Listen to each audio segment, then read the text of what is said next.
Hello everybody, मैं हूं Aastha and welcome to yet another video of Josh Money. अब बीते सालों में हमने देखा है कि एनपीएस रिटायरमेंट प्लानिंग के लिए एक बेस्ट स्कीम बन गई है। अब जो सबसे जरूरी सवाल हमारे दिमाग में आता है कि एनपीएस बाकी स्कीम से बेटर क्यों है,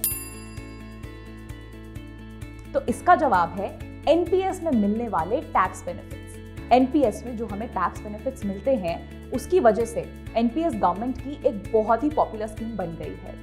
इस वीडियो में हम जानेंगे कि एनपीएस में आखिर हमें वो कौन से बेनिफिट्स मिलते हैं जिसके लिए हमें एनपीएस में इन्वेस्टमेंट करना चाहिए। तो चलिए शुरू करते हैं।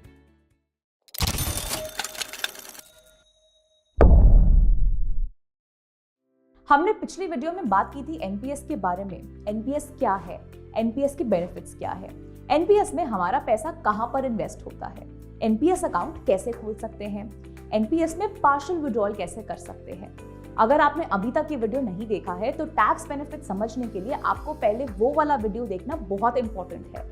उस वीडियो का लिंक आपको नीचे डिस्क्रिप्शन में मिल जाएगा। एनपीएस के टैक्स बेनिफिट्स को लोग बहुत ही कॉम्प्लिकेटेड करके बताते हैं, लेकिन ये इतनी कॉम्प्लिकेटेड है नहीं। हम आपको कुछ इजी स्टेप्स में ही बताएंगे कि एनपीएस में क्या टैक्स बेनिफिट्स मिलते हैं और किस तरीके से हम टैक्स डिडक्शन क्लेम कर सकते हैं। लेकिन उससे पहले ये याद रखिए कि एनपीएस पर मिलने वाले टैक्स बेनिफिट्स सिर्फ टियर 1 अकाउंट पर ही एप्लीकेबल होता है। अब जैसे कि हमने पिछली वीडियो में भी बात की थी, मैं आपको फिर से याद दिला देती हूँ कि एनपीएस अकाउंट दो तरह के होते हैं, टियर 1 और टियर 2।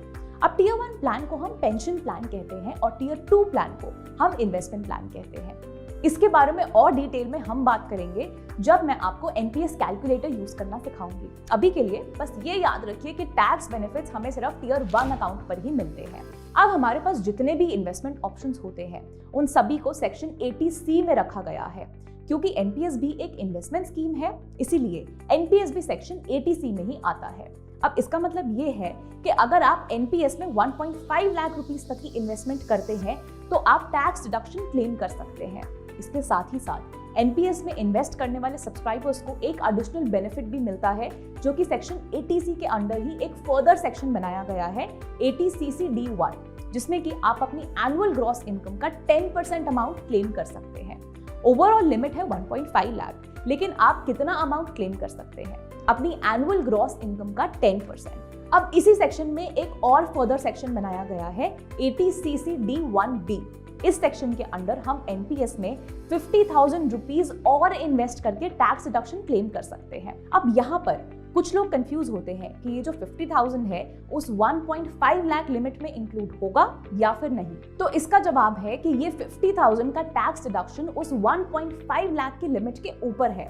तो अगर आप चाहें तो एनपीएस में 80C का 1.5 लाख और 80CC-D1B का 50,000, मतलब कि टोटल 2 लाख की इन्वेस्टमेंट करके टैक्स डिडक्शन क्लेम कर सकते हैं। अब इसी सेक्शन में एम्प्लॉयर कंट्रीब्यूशन के लिए एक और फर्दर सेक्शन बनाया गया है 80CC-D2।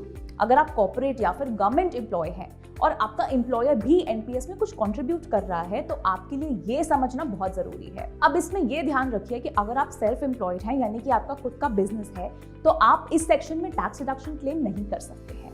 अब यहाँ पर गवर्नमेंट और प्राइवेट एम्प्लॉय के लिए टैक्स डिडक्शन का अमाउंट थोड़ा अलग अलग है। गवर्नमेंट एम्प्लॉयज के मामले में टैक्स डिडक्शन अमाउंट सैलरी का 14% और कॉर्पोरेट एम्प्लॉयज के मामले में डिडक्शन का सैलरी का अमाउंट 10% से ज्यादा नहीं हो सकता है। अब इसको मैं आपको एक एग्जांपल से समझाती हूँ।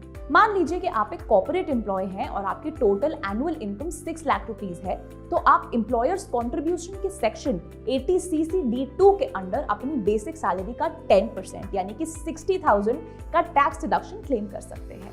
अब अगर हम इसमें सेक्शन 80C और 80CC-D1B का 2 लाख रुपीस का डिडक्शन अमाउंट भी ऐड कर दें तो इसमें आप टोटल 2,60,000 का टैक्स डिडक्शन क्लेम कर सकते हैं। तो ये तो आपने देख ही लिया है कि किस तरह से एनपीएस के अंडर मैक्सिमम टैक्स सेविंग हो सकती है। अब हम में से बहुत से लोगों का सवाल होता है कि जब हम रिटायर होते हैं और जो हमारा फाइनल कॉर्पस अमाउंट हमें मिलता है तो उस पर टैक्स का क्या रूल है। तो इस पर भी बिल्कुल खुश हो जाइए, क्योंकि रिटायरमेंट या फिर मैच्योरिटी के टाइम पर ना तो आपको रिटर्न्स पर और ना ही फाइनल कॉर्पस अमाउंट पर कोई भी टैक्स देना होता है।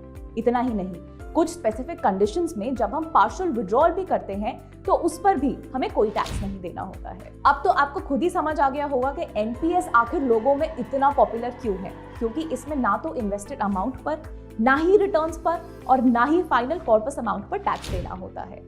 फाइनेंस की लैंग्वेज में इस टैक्स ट्रीटमेंट को EEE यानी कि एग्जेम्प्ट कहते हैं। इंडिया में ये टैक्स ट्रीटमेंट सिर्फ कुछ ही फाइनेंशियल प्रोडक्ट्स पर अप्लाई होता है।